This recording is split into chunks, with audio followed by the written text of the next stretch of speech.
qui représente quand même 98% de l'économie de ce pays. C'est ça. Ce qu'il faut dire, c'est que souvent, c'est la petite entreprise qui est en face de chez nous. C'est celle qui participe à l'activité de la cité. Ce ne sont pas de très grandes entreprises, mais c'est un maillage étroit du territoire. Arrêtons-nous un tout petit instant sur le cas des cafés et restaurants.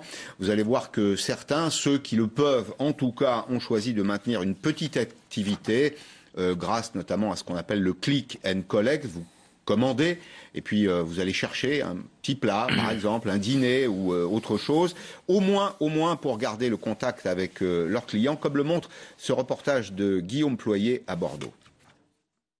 Tous les matins, cette restauratrice vient travailler avec la même envie de se battre pour sauver son établissement. Si on l'est pas, on va pas y arriver. Laure a ouvert en novembre 2019. Elle a investi près de 400 000 € dans son affaire. Aujourd'hui, la vente à emporter ne représente que 10% de son chiffre habituel. Et alors, l'exemple de la journée d'hier, qui était vraiment pas une bonne journée, où on était à 100 €.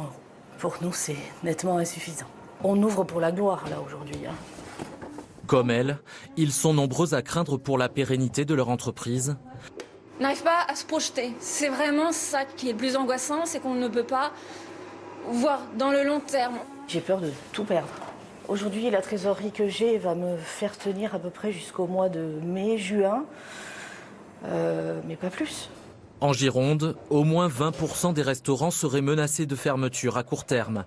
Malgré les aides consenties par l'État, les trésoreries sont mises à mal depuis bientôt 10 mois. J'imagine assez bien qu'on puisse parler de février, voire mars, voire avril pour la reprise normale de nos activités.